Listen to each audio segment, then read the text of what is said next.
الحمد لله وحده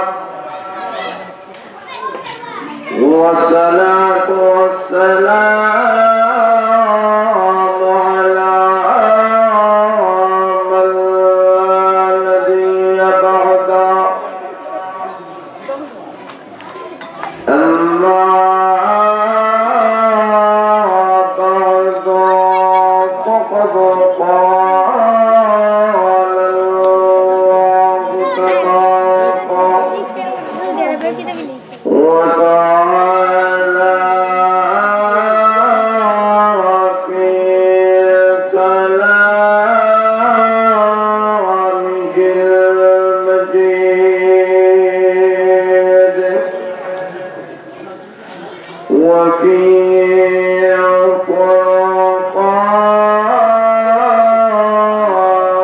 فرقانه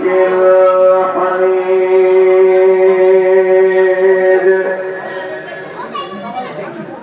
أعوذ بالله من الشيطان الرجيم بسم الله الرحمن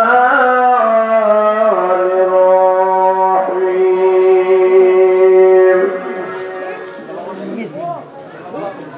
لا تجد قوما يؤمنون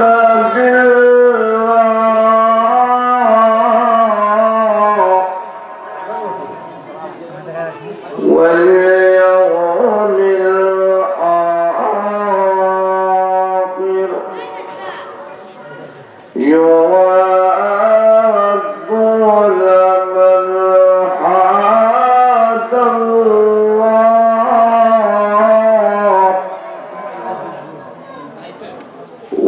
ورسوله ولو كانوا آباءهم أو أبناءهم أو إخوانهم أو عشيرتهم أولئك كتب في قلوبهم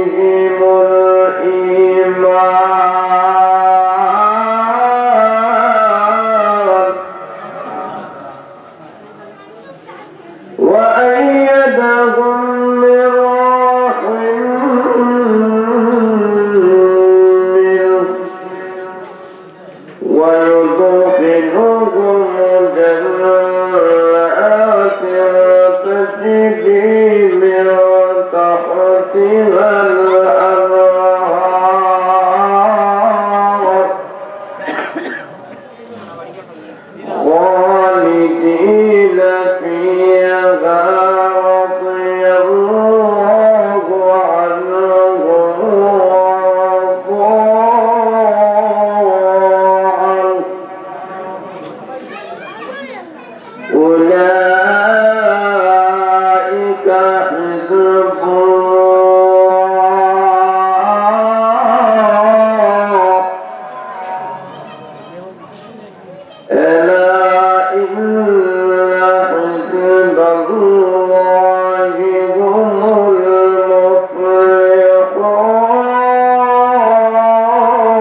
ইলাহা ইল্লাল্লাহ লা ইলাহা ইল্লাল্লাহ লা ইলাহা ইল্লাল্লাহ লা ইলাহা ইল্লাল্লাহ লা ইলাহা ইল্লাল্লাহ মুহাম্মাদুর রাসূলুল্লাহ।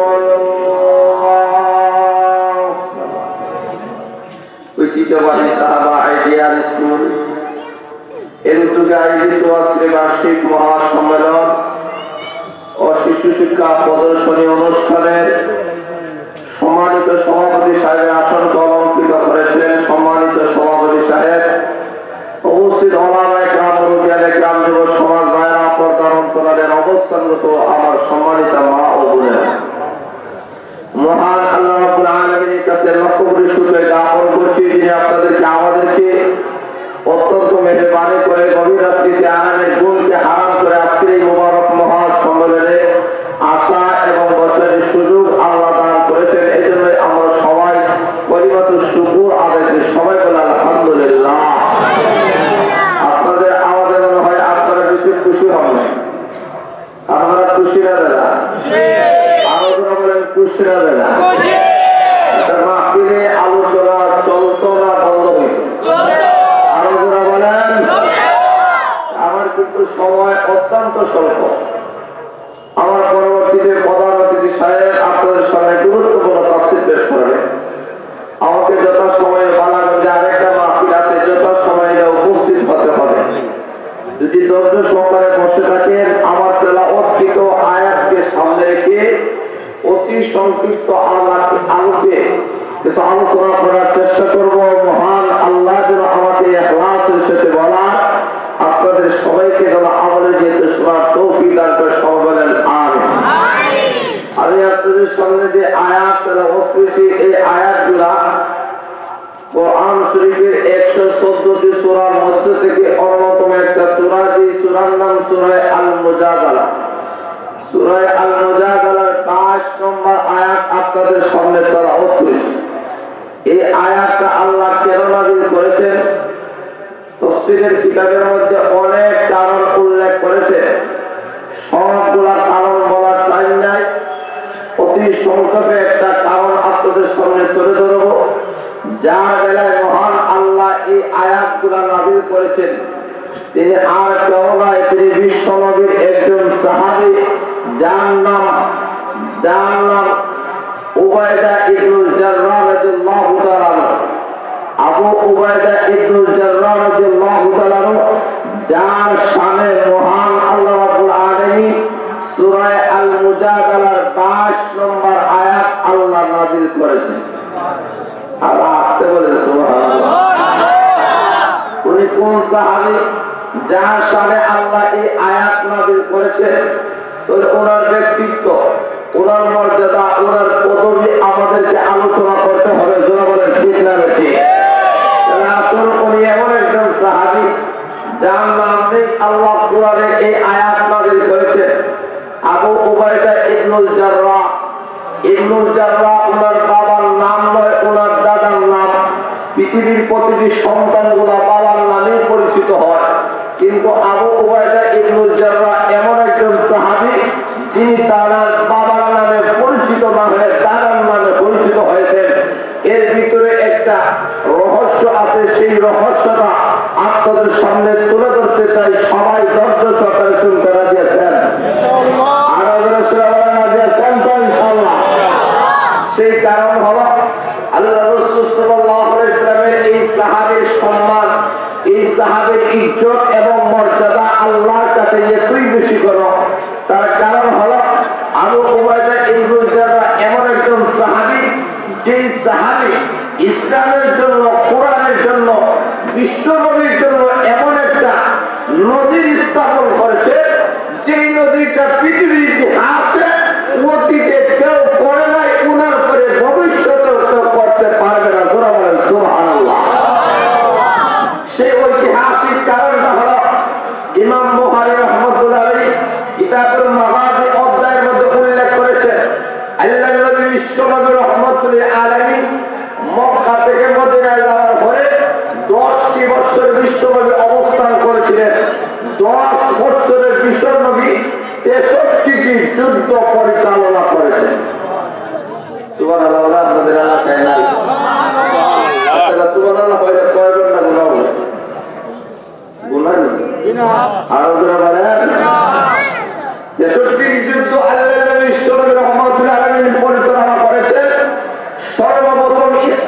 যে যুদ্ধ হয়েছিল সেই যুদ্ধের নাম বদরের যুদ্ধ। যারা বলেন ঠিক না বেশি? 2 নম্বর ইসলামের যে যুদ্ধ হয়েছিল এই যুদ্ধের নাম উহুদের যুদ্ধ। এখন আসুন, আল্লাহ রাসূল সাল্লাল্লাহু আলাইহি ওয়াসাল্লাম মক্কা থেকে কাফেররা বিতাড়িত করে মদিনার মধ্যে দেওয়া ঘরে কাফেররা বিশ্বনবীকে মদিনাতে রাখতে দেবে না, মদিনা থেকে উচ্ছেদ করে দেবে। আল্লাহ রাসূল সাল্লাল্লাহু আলাইহি ওয়াসাল্লাম এবং ওনার সঙ্গী সাথী সাহাবায়ে-কেরামদেরকে এই উদ্দেশ্য নিয়ে মক্কার কাফেররা সর্বপ্রথম যখন আক্রমণ করলো, যেটাকে বদর যুদ্ধ বলা হয়, দ্বিতীয় বর্ষের যেটা আক্রমণ করলো, যেটাকে ইসলামের ইতিহাসে উহুদের যুদ্ধ বলা হয়, যখন বেঈমান কাফেররা ঐক্যবদ্ধ হয়ে বিশ্বনবীকে পৃথিবীর মানচিত্র থেকে উচ্ছেদ করার জন্য যখন অগ্রসর হলো, তখন আল্লাহর নবী বিশ্বনবী রাহমাতুল আলামিন ওনার সাহাবা-কেরামদেরকে ঘোষণা দিলেন, ও আমার সাহাবা-কেরাম, আমি বিশ্বনবীর জন্য কে আছো এই মুহূর্তে শরীরের তাজা রক্ত দিতে হবে, কারা আছো? আল্লাহ রাসূলের সাহাবা-কেরাম দাঁড়ায় বলেন, ইয়া রাসূলুল্লাহ, ইয়া হাবিবাল্লাহ, আপনি বিশ্বনবী আমাদের শরীরের তাজা রক্ত দিয়ে হলেও আপনার নবীকে, আপনার ইসলাম কোরআনকে বিশ্বময় আমরা পৌঁছে দিতে প্রস্তুত। সুবহানাল্লাহ। আর যারা বলেন না সুবহানাল্লাহ। বাইরে সব কমে দিবেন আল্লাহর নবী বিশ্বনবী রাহমাতুল আলামিন যখন ঘোষণা করে দিলেন, কে আছো এমন আমি বিশ্ব নবীর সঙ্গে যুদ্ধ করবার, আমি বিশ্ব নবীর সেনাপতি হয়ে গেলাম, আর তোমাদেরকে নিয়ে ইসলামের জন্য, কোরআনের জন্য, আল্লাহর দ্বীনটাকে সারা বিশ্বময় পৌঁছানোর জন্য আমি বিশ্ব নবী তোমাদেরকে ঘোষণা দিলাম, যুদ্ধের ময়দানে যেতে হবে, তোমাদের জান মাল আমি নবীর জন্য, নবীর ভালোবাসায়, আল্লাহর ভালোবাসায় কুরবানি করতে হবে। এই ঘোষণা যখন আল্লাহর নবী বিশ্ব নবী রাহমাতুল আলামিন সাহাবা-কেরামের সামনে যখন তুলে ধরেছেন,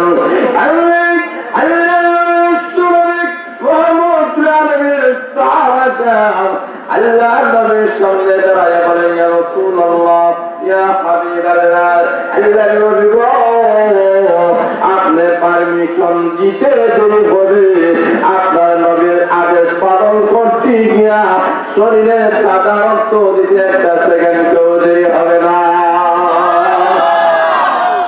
আল্লাহর নবী রাহমাতুল আলামিন সাহাবা-কেরামের কাছ থেকে যখন শুনেছে, আল্লাহর নবীর সাহাবা-কেরাম প্রস্তুতি গ্রহণ করেছেন।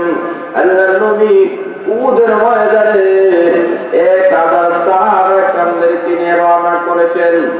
1000-এর মধ্যে 300 জন ছিল যারা মুনাফিক জাতিদেরকে ইহুদি জাতিরা কানে কানে পৌঁছায় দিয়েছে। মুনাফিক জাতিরা বদর নামক প্রান্তরে মুসলমানরা বিজয়ী হয়েছে, কিন্তু শুনে নাও, উহুদের যুদ্ধে মুসলমান জাতিরা বিজয়ী হতে পারবে না, কারণ বেঈমান কাফেররা ঐক্যবদ্ধ হইয়া অস্ত্র শস্ত্র নিয়ে উহুদের ময়দানে তারা হাজির হয়ে গেছে। কাজে তোমাদের প্রাণ যদি রক্ষা পাইতে হয়, উহুদের ময়দানে তোমরা যাবে না। এই পরিচয় যখন বেঈমান কাফেররা, যখন ইহুদি জাতিরা মুনাফিক জাতির কানে কানে পৌঁছায় দিল, এমনি মুনাফিক জাতিরা আল্লাহর নবী বিশ্ব নবী রাহমাতুল আলামিনের কানে কানে গিয়ে কয়, ইয়া রাসূলুল্লাহ, ইয়া হাবিবাল্লাহ, আপনি বিশ্ব নবী আমাদেরকে পারমিশন দেন, আমরা যুদ্ধের ময়দানে আমরা যাব না, আমাদের সমস্যা আছে, অসুবিধা আছে। অজুহাত যখন পেশ করেছে, আল্লাহর নবী বিশ্ব নবী রাহমাতুল আলামিন তাদেরকে পারমিশন দিলেন, তারা রয়ে গেল। এখন আসুন, 1000 সৈন্যের মধ্যে যদি 300 জন রয়ে যায়, বাকি সৈন্য তাকে কতজন? আরো আসতে পারে, আরো যেটা বলে 700 জন সাহাবায়ে-কেরামকে আল্লাহর নবী বিশ্ব নবী রাহমাতুল আলামিন উহুদের যুদ্ধের প্রান্তরের দিকে রওনা করেছেন। আল্লাহর নবী বলেন, ও আমার সাহাবায়ে কেরাম, কিছু সংখ্যক মুনাফিক জাতিরা যদি যুদ্ধের ময়দানে না যায়, ইসলামের কোনো ক্ষতি হবে না, কোরআনের ক্ষতি হবে না, আমি নবীর কোনো ক্ষতি হবে না, চলে যাও, আমি নবীর সঙ্গে যুদ্ধের ময়দানে যাবে। 700 সাহাবায়ে কেরামদেরকে নিয়ে আল্লাহর নবী বিশ্ব নবী রহমাতুল আলামিন উহুদ প্রান্তরের মধ্যে গিয়ে সাহাবায়ে কেরামদেরকে বিভিন্ন দলে বিভক্ত করে দিয়েছেন। তার মধ্যে 50 জন তীরন্দাজ, যে সমস্ত সাহাবায়ে কেরাম যুদ্ধের কৌশল জানেন, এবং 50 জন সাহাবীকে আল্লাহর নবী ঘোষণা দিলেন, আমার সাহাবায়ে কেরাম রে, আমি নবী তোমাদেরকে জানায়া দিলাম, ওই রুমা পাহাড়ের চূড়ার মধ্যে তোমরা অবস্থান করবা, পাহাড়ের দিবা, ওই দিক দিয়ে কোনো বেঈমান কাফেররা উহুদ নামক প্রান্তরের ভিতরে যদি ঢুকতে না পারে, এই কারণে ওই জায়গায় তোমরা অবস্থান করবা। এই ঘোষণা দিয়ে আল্লাহর নবী 50 জন সাহাবীকে আল্লাহর নবী পাঠিয়ে দিয়েছেন। তখন যুদ্ধ শুরু হয়ে গেছে। একের পর এক বেঈমান কাফেরদেরকে আল্লাহর নবীর সাহাবারা হত্যা করে করে জাহান্নামের দিকে পাঠিয়ে দিয়েছেন। যুদ্ধ করতে করতে হঠাৎ করে বেঈমান কাফেররা পরাজিত হইয়া উহুদ প্রান্তর থেকে যখন ভাগা শুরু করেছে, রওনা করেছে মক্কার দিকে চলে যাবে। রাস্তার মধ্যে যাওয়ার পরে খালিদ ইবনে ওয়ালিদ রাদিয়াল্লাহু তাআলা উনি তো কোনো পর্যন্ত মুসলমান হন নাই, পড়েন নাই। উনি ডাক দেয়া বলেন, ও আমার কাফের বাহিনীরা, এই অবস্থায় যদি আমরা মদিনার মধ্যে চলে যাই, আমাদের এই চেহারা আমরা কিভাবে দেখাবো? আমাদের লজ্জা হয়, আমাদের শরম হয়। কাজে এই চেহারা এলাকার কাজে স্ত্রীদের কাছে দেখানোর চাইতে যুদ্ধের ময়দানে যুদ্ধ করে মরাই ভালো। কে আসো আমার সময়, আবার দ্বিতীয়বার আমরা যুদ্ধের ময়দানে যাবো। এমনি কাফেররা ঐক্যবদ্ধ হইয়া বলে, খালিদ বিন ওয়ালিদ, আমরা তোমার সাথে আছি, আমরা মরতে রাজি আছি, তথাপি এই চেহারা দিয়ে আমরা পরাজয় বরণ করে বাড়ির দিকে আর ফিরব না। এই উদ্দেশ্য নিয়ে খালিদ বিন ওয়ালিদ রাদিয়াল্লাহু তাআলা কাফেরদের এক দলকে নিয়ে ওই যে রোমা নামক পাহাড়ের চূড়া আছে, ওই দিক দিয়ে আসলেন। আসিয়া দেখেন 50 জন সাহাবায়ে কেরাম যখন দেখেন যুদ্ধ শেষ, মুসলমান জাতিরা গনিমতের মাল সংগ্রহ করতেছে, এমত অবস্থায় 50 জন সাহাবী ফারাদারির দায়িত্ব ছেড়ে ওই স্থানের মধ্যে আসিয়া গনিমতের মাল সংগ্রহ করা শুরু করেছে। আর খালিদ ইবনে ওয়ালিদ যখন দেখেন ওই পাহাড়ের চূড়ার মধ্যে 50 জন সাহাবী যারা ফারাদারি অবস্থার মধ্যে ছিলেন, তারা নাই, স্থানচ্যুত হয়ে গেছেন, অতর্কিত ভাবে খালিদ ইবনে ওয়ালিদ তার কাফির সৈন্যদেরকে নিয়ে ওই দিকে ঢুকিয়া মুসলমানের উপরে এমন ভাবে অতর্কিত ভাবে হামলা শুরু করেছে। হামলার কারণে মুসলমানরা পরাজিত হয়ে যাইতেছে। কাফিরদের টার্গেট হলো বিশ্ব নবীকে এই দুনিয়া থেকে তুলে দেওয়া। জোরে বলেন নাউজুবিল্লাহ, আরো জোরে বলেন। বিশ্ব নবী রাহমাতুল আলামিনকে মহান আল্লাহ সৃষ্টি করেছেন। আল্লাহ জানতে বলেন, আমি আল্লাহ আপনার জিম্মাদারি গ্রহণ করলাম। পৃথিবীর কোন পরাশক্তি আপনাকে খতম করতে পারবে না, হত্যা করতে পারবে না, কারণ আমি মহান আল্লাহ আপনার জিম্মাদারি গ্রহণ করে নিয়েছি। বিশ্বনবীর জিম্মাদারি গ্রহণ করেছেন কে? আল্লাহ। আর বলেন কে? আল্লাহ বলেন বিশ্বনবী আপনাকে কেউ হত্যা করতে পারবে না। তখন কাফিরদের টার্গেট হলো বিশ্বনবীকে দুনিয়া থেকে খতম করে দেওয়া। কাফিরদের এই টার্গেট নিয়ে তীর যখন বিশ্বনবীর উপরে যখন নিক্ষেপ করা শুরু করছে, আল্লাহর নবীর একজন দুইজন নয় 10 জন সাহাবী বিশ্বনবী হারাদারের জন্য চতুর্দিক দিয়ে দাঁড়ায় দিয়েছেন। আজাদ দিয়ে বলেন, ইয়া রাসূলুল্লাহ, ইয়া হাবিবাল্লাহ, বিশ্বনবী আমাদের শরীরে তাজা রক্ত থাকা সত্ত্বেও একটা বেঈমান কাফির আপনার সাথে আঘাত করা তো দূরের কথা, একটা ফুলের ছিটেও পড়তে দেওয়া যাবে না। সুবহানাল্লাহ, আরো জোরে বলেন সুবহানাল্লাহ। আল্লাহর নবী সাহাবায়ে কেরাম দাঁড়ায় গিয়েছেন। কতজন? 10 জন সাহাবী দাঁড়ায় গিয়েছেন। 8 জন সাহাবায়ে কেরাম শাহাদাতের পেয়ালা পান করে আল্লাহর জান্নাতের ভিতরে চলে গেছেন। সুবহানাল্লাহ। কয়জন? 8 জন। তোর মধ্যে একজন হলেন হযরত তালহা বিন রাসূলুল্লাহ সাল্লাল্লাহু আলাইহি ওয়াসাল্লাম ঘোষণা দিয়েছেন আউজাবাত তালহা, আউজাবাত তালহা, আমার তালহার জন্য আল্লাহ তাআলা জান্নাত ওয়াজিব হয়ে গেছে। সুবহানাল্লাহ। আর ওরা বলেন না সুবহানাল্লাহ।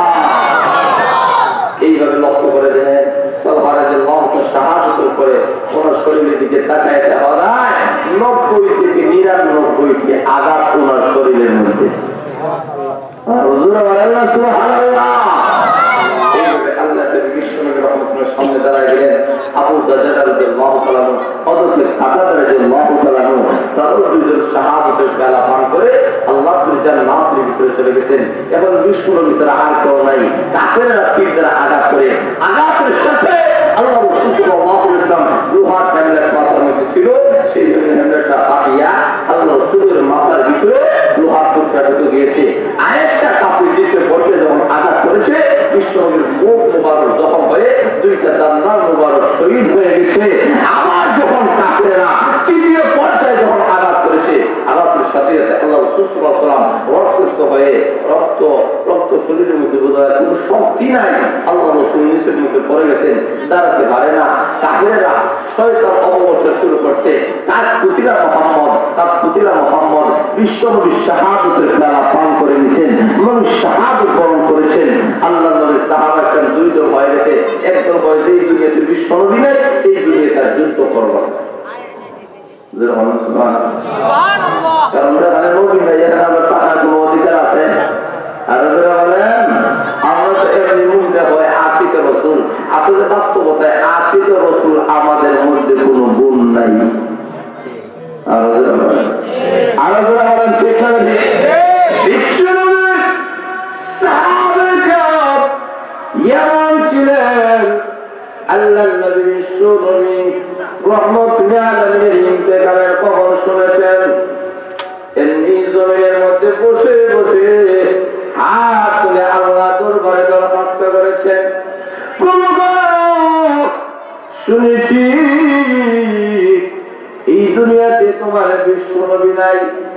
আল্লাহ এই দুনিয়াতে বিশ্বনবী নাই, এই দুনিয়াতে আমি কার চেহারা দেখবো? নবী নাই, আমি কাকে দেখবো? আল্লাহ তোমার দরবারে দরখাস্ত, মেহেরবানি করে আমার চক্ষুটা তুমি অন্য করে দাও।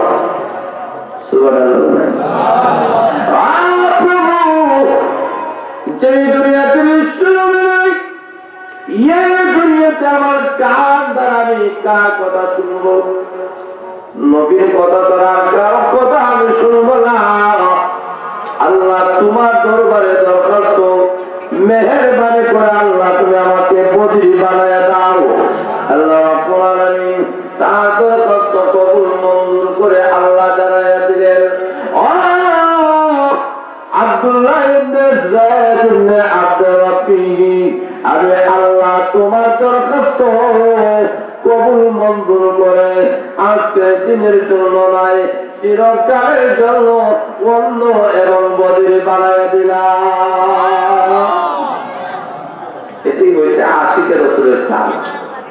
আর যারা বলেন ঠিক না, আমরা আসলে সত্যিকার অর্থে আমরা আশিকের রাসূল নয়, আমরা হচ্ছে আশিকের জিলাপি। আর যারা বলেন ঠিক না, শরীরের তাজা রক্ত বের করে দিয়েছেন, ফাঁসির মঞ্চে জুড়েছেন, কিন্তু আল্লাহ রাসূলের ভয়ে আঘাত পড়া তোদের কথা একটা ফুলের সিঁড়িও পড়তে দেন নাই। জোরে বলেন ঠিক না? এখন আসুন, আল্লাহ রাসূল নিচে পড়ে গেছে, আরেকজন সাহাবা একরাম বলেন, নবী নাই, দুনিয়াতেও বেঁচে থাকার আমাদের কোনো অধিকার নাই, আমরা যুদ্ধ করে শাহাদাতের পেয়ালা পান করে আল্লাহ নবী যেই জায়গায় গেছেন আমারও ওই জায়গায় যেতে রাজি। সুবহানাল্লাহ। তখন লক্ষ্য করে দেখে আল্লাহ নবীর একজন সাহাবী বিশ্বনবীকে তালাশ করতে করতে গিয়ে দেখেন আল্লাহ নবী বিশ্বনবী পাহাড়ের নিচে রক্তাক্ত হয়ে আহত হয়ে পড়ে গেছেন। আল্লাহ রাসূল সাল্লাল্লাহু আলাইহি ওয়াসাল্লাম দিয়া তখন বলেন, নবী গো আপনি এখনো জিন্দা আছেন। সাহাবায়ে কেরামের মধ্যে যুদ্ধ হয়ে গেছে, বিশ্বনবীকে হাতে নিয়ে পাথরের উপরে যখন সাহাবী তুলে ধরেছেন, আল্লাহ রাসূল পাথরের উপরে উঠে বলেন, আমি বিশ্বনবী এখনো শাহাদাতের পেয়ালা পান করি নাই, আমি নবী এখনো জিন্দা আছি। সুবহানাল্লাহ। আর যারা বলেন সুবহানাল্লাহ। সাহাবা کرام তুমুল যুদ্ধ শুরু হয়ে গেছে। এই পর্যায়ে দেখা যায় মুসলমানদের যে বিজয় হয়েছে, কাফেরেরা পরাজিত বরণ করেছে, সব কাফেররা বাধা শুরু করছে। যুদ্ধ শেষ হয়ে গেছে। আল্লাহ রাসূল লোহার টুকরাটা মাথার ভিতরে, মাথা মুবারকের ভিতরে ঢুকিয়েছে। এই টুকরাটা কে বাড়ি হবে? আবু বকর বলে, ইয়া রাসূলুল্লাহ, ইয়া হাবিবাল্লাহ, আমাকে বাড়ির সঙ্গে আমি বাহির করবো। আবু বকর কাছে গেছেন। এমনি আবু উবাইদা ইবনুল জাররাহ আবু বকরকে বলি, ও আবু বকর, তুমি তো ইসলামের জন্য, কোরআনের জন্য, নবীর জন্য অনেক কাজ করছো, আমাকে একটু সুযোগ দাও, লোহার টুকরাটা আমি বাহির করার সুযোগ দাও।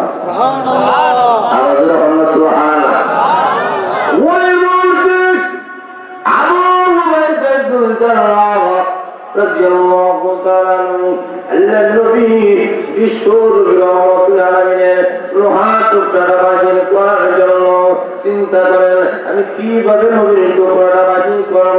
মনে মনে ভাবেন, আমি যদি আমার হাত দ্বারা যদি আমি টান দিই, একসাথে যদি বাহির না হয়, বিশ্ব নবীর কষ্ট হবে। নবীর কষ্ট বলে আমার আল্লাহ কখনো বরদাস্ত করবে না। আল্লাহ নারাজ হয়ে যাবে। আল্লাহ নারাজ হয়ে গেলে আমি আবু উবাইদা ইবনুল জাররাহ আল্লাহর তুমি জান্নাতের ভিতরে দিতে পারবো না। এই কারণে আবু উবাইদা ইবনুল জাররাহ রাদিয়াল্লাহু তাআলা মনে মনে চিন্তা করেন, আমি কিভাবে বাহির করব। চিন্তা করে সিদ্ধান্ত নিলেন, আমি হাত দ্বারা টান দিব না, আমি দাঁত দ্বারা টান দিব। এমনি দাঁত দ্বারা লোহার টুকরার মধ্যে ধরে শরীরের যত শক্তি রয়েছে সকল শক্তি গুলা দূর করে যখন টান মেরেছেন, টান মেরে লোহার টুকরা বাহির করে দিয়েছেন। কিন্তু সাথে সাথে আবু উবাইদা ইবনুল জাররাহ দুইটা দাঁত ভেঙে দিয়েছে। নবী বিশ্বনবী রহমাতুল আলামিন এই অবস্থা থেকে আল্লাহ নবী দেখেন দাঁত ভেঙে গিয়েছে, রক্তগুলা পড়ে যাইতেছে। আবু উবাইদা ইবনুল জাররাহ তথাপি মন সংকুচিত নয়, মনের মধ্যে কোনো প্রশ্ন নাই। আল্লাহ নবী বলেন, আবু উবাইদা ইবনুল জাররাহ, তোমার মনে কোনো কষ্ট নাই, কোনো ব্যথা নাই কেন রে? আবু উবাইদা ইবনুল জাররাহ বলেন, আবু নবীজি, আপনি বিশ্ব নবীকে খুশি করার জন্য আমার দুইটা দাঁত নয়, মুখের ভিতরে সকল দাঁত যদি পড়ে দেয় আমার কোনো দুঃখ নাই, কোনো বেদনা নাই। আল্লাহ নবী বিশ্ব নবী রহমাতুল আলামিন আবু উবাইদা ইবনুল জাররাহ আপনাদের প্রতি রাতে খুশি হইয়া আল্লাহ নবী বলেন, আবু উবাইদা ইবনুল জাররাহ, আমি বিশ্ব নবী তোমাকে জানাইয়া দিলাম, আল্লাহ তুমি জান্নাতের মেহমান হয়ে যাবে। এখন শুনবারা এই বড় উহুদের নামক প্রান্তরের মধ্যে আবু উবাইদা ইবনুল জাররাহর একটা অবদান, 2 নম্বর অবদান হলো বদরের যুদ্ধের মধ্যে আল্লাহ নবী বিশ্বনবী রহমাতুল আলামিন সাহাবায়ে কেরামদেরকে এইভাবে বিভিন্ন দলে বিভক্ত করে দিয়েছেন। এমন অবস্থায় একটা কাফির যুদ্ধের কৌশল চালাইয়া সাহাবায়ে কেরামের মধ্য দিয়ে ঢুকিয়া আল্লাহ নবী বিশ্বনবী রহমাতুল আলামিনের কাছে আসিয়া গর্দানের কাছে রাঙ্গা তরবারি বাহির করে বিশ্বনবীকে এই দুনিয়া থেকে তুলে দিতে চায়। অথচ আল্লাহ বলেন, আমার নবীকে কেউ খতম করতে পারবে না। জোরে বলেন সুবহানাল্লাহ। যখন কাফির বারবার যখন চেষ্টা করে আবু উবাইদা ইবনুল জাররাহ আল্লাহর নবী বিশ্বনবী রহমাতুল আলামিনের কাছে আসে, তখন আবু উবাইদা ইবনুল জাররাহ নবীর কাছে যখন আসে, কাফির আর সুযোগ পায় না, তার স্থানের মধ্যে চলে যায়। আবার আবু উবাইদা ইবনুল জাররাহ তার স্থানের মধ্যে যখন চলে আসে, দ্বিতীয় পর্যায়ে ওই কাফিরটা আবার নবীর কাছে যায়, বিশ্বনবী দেহ থেকে কল্লাটি খণ্ডিত করে দেবে। দ্বিতীয়বার আবু উবাইদা ইবনুল জাররাহ আল্লাহর নবীর কাছে যায়, তখন কাফির সুযোগ পায় না। দ্বিতীয়বার গিয়েছে, তখনও সুযোগ দেওয়া হয় না। চতুর্থবার আবু উবাইদা ইবনুল জাররাহ ওই টাকায় যখন কাফিরের টার্গেট হলো আল্লাহ নবীকে এই দুনিয়া থেকে তুলে দেওয়া, এমনি আবু উবাইদা ইবনুল জাররাহ আর দেরি করেন নাই, লাঙ্গা তরবারি নিয়া ওই কাফিরের গর্দানের কাছে যখন লাঙ্গা তরবারি তুলে ধরেছেন, তুলে ধরতে দেরি হয়েছে, এমনি কাফিরের দেহ থেকে মাথা কেটে অনেক দূরেই পড়তে একটা সেকেন্ড দেরি হয় না।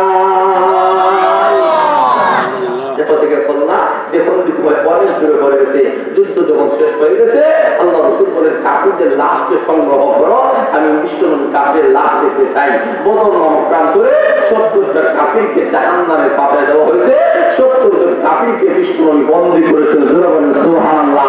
70টা কাফিরের লাশ বিশ্বনবীর সামনে যখন হাজির করা হলো, তখন 69টা লাশ আছে যাদের দেহের সঙ্গে মাথা আছে, কল্লা আছে। আর যখন তাকায় দেখেন 70 নম্বর যে লোকটার লাশ, তার দেহ আছে কিন্তু কল্লা নাই। আল্লাহ রাসূল বলেন তার কল্লাটা ধরে নিয়ে আসো। সাহাবায়ে কেরাম তালাশ করতে করতে গিয়ে অনেক দূরের মধ্যে পাইছেন কল্লা। কল্লা যখন দেহের সঙ্গে আনিয়ে ঠিক করছে, এমনি দেখা যায় উনি আর কেউ নয়, উনি হয়েছেন আবু উবায়দা ইবনুল জাররাহর পিতা। আবু উবায়দা ইবনুল জাররাহ। আরো জোরে বলেন। এর মানে হলো সন্তান হইয়া বাবাকে হত্যা করছে। সুবহানাল্লাহ। আরো জোরে বলেন সুবহানাল্লাহ। তখন লক্ষ্য করে দেবে সন্তান হইয়া বাবাকে হত্যা করছে কেন? কারণ বাবা হলো কাফির, নবীকে বিশ্ব নবীকে দুনিয়া থেকে খতম করতে চায়। সন্তান ডাক দেবে আমি মুমিন আর তুমি আমার বাবা কাফির। তুমি যতক্ষণ পর্যন্ত ইসলামের বিরুদ্ধে নবীর বিরুদ্ধে না যাবে ততক্ষণ পর্যন্ত তোমাকে আমি আনুগত্য করবো, ঠিক আছে। কিন্তু তুমি কাফির বাবা হইয়া নবীর বিরুদ্ধে আল্লাহর বিরুদ্ধে যদি ছেড়ে দাও, সে কাফির বাবা দুনিয়াতে থাকার কোনো অধিকার নাই।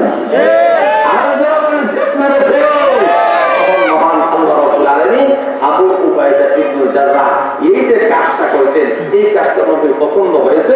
আল্লাহ রাসূল ডাকতে বলেন, ও আমার সাহাবাগণ, আবু উবায়দা ইবনুল জাররাহ আমি নবীর ভালোবাসার যে মহব্বত দেখাইছে পৃথিবীতে কেউ এমন দেখাতে পারে নাই। আমি নবী খুশি হয়ে গেলাম।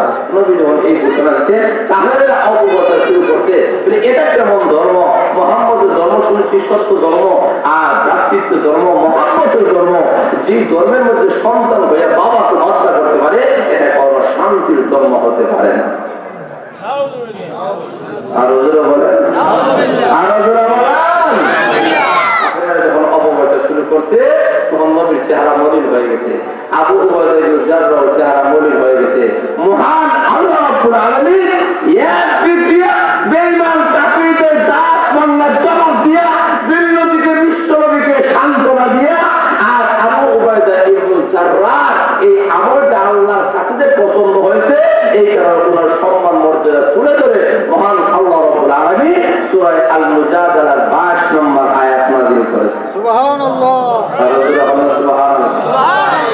আল্লাহ বলেন, লা তাজিদু কওমান ইউমিনুনা বিল্লাহি ওয়াল ইয়াউমিল আখির ইউআদুনা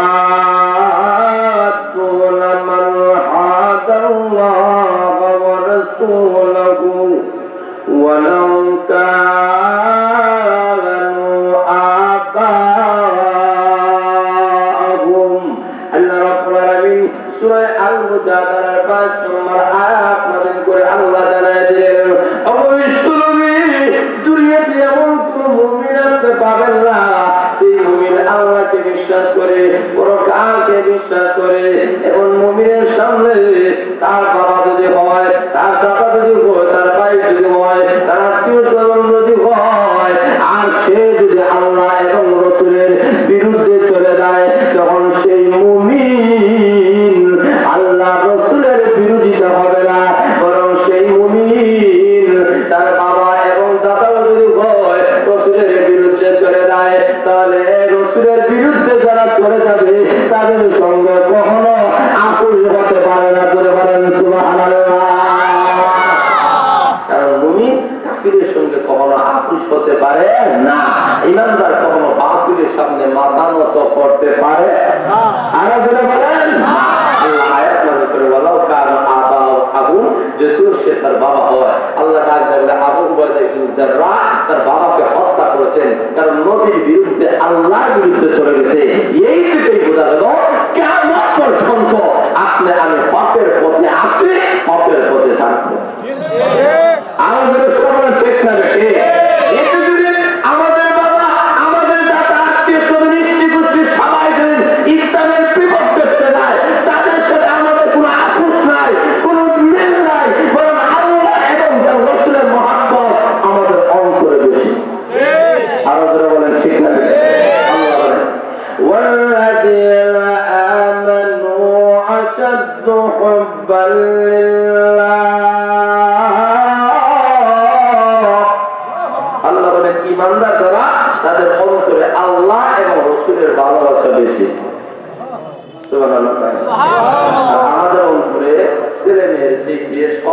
মা বাবার চাইতে বোন মহব্বত বেশি আছে কি নাই?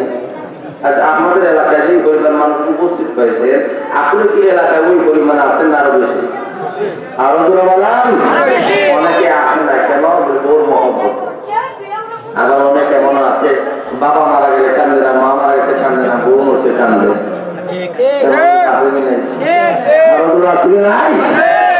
জিজ্ঞেস করে তোমার বাবা মারা গেছে কাঁদে না কেন? কিছুদিন আগে তো বাবা মারা গেছে কাঁদলে না। বাবা মারা গেছে, বাপ বলে বাপ পাওয়া যায়, মা বলে মা পাওয়া যায়, বউ বলে বউ পাওয়া যায়। এটা কিভাবে? কিছুদিন আগে আমার আব্বা যখন মারা গেছে এলাকার সমস্ত মুরব্বীরা বাবা খাই নাম না, তোমার বাবা আসছে একদিনকে সেদিন আসা যাওয়া নিয়ে নিও, মনে করে আজ থেকে আমরাই তোমার বাবা। এরকম হয় না? আরো কিছুদিন আমার মা মারা গেছে এলাকার সমস্ত মুরব্বী মহিলারা বাবা খাই নাম না, তোমার মা আইসে একদিনকে সেদিন আসা যাওয়া নিয়ে নিও, মনে করে আজ থেকে আমরাই তোমার মা। আজকে আমার বউটা মারা গেছে, এলাকার কোন যুবকাই হইল না, কোন যুবকাই হইল না, ভাই তোমার বউ চিন্তা করবে না, আজ থেকে আমরাই আপনার বউ। বুঝছেন?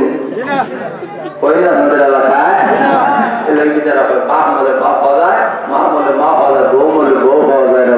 ঠিক না? আজকে আমাদের অবস্থা হয়েছে ইমান এবং ইসলাম আমাদের সামনে, এখন আমরা গুরুত্ব দিই না, মহব্বত করি না। সত্যিকার অর্থে যদি মহব্বত করা হইতো, আল্লাহ রাসূলের ভালোবাসা যদি থাকতো, সাহাবা কিরামের সত্যি যদি ভালোবাসা আমাদের মন করে থাকতো, তাহলে এই মাহফিল জনতার মাধ্যমে ভরপুর হয়ে যেত।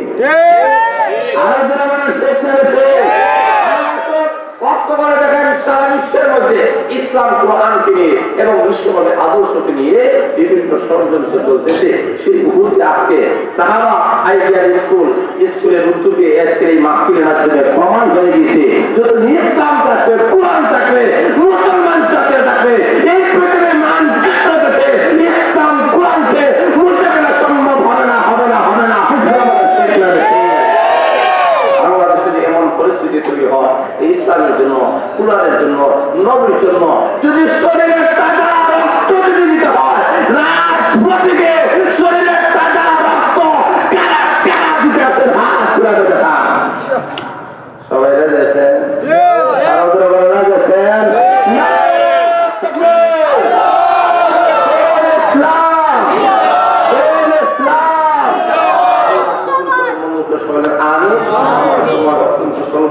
সেই মাহফিলে যত সময় উপস্থিত হতে হবে, আপনারা আমার জন্য দোয়া করবেন। যা কিছু আলোচনা করেছি আপনাদেরকে আমাদেরকে মহান আল্লাহ রাব্বুল আলামিন এর উপরে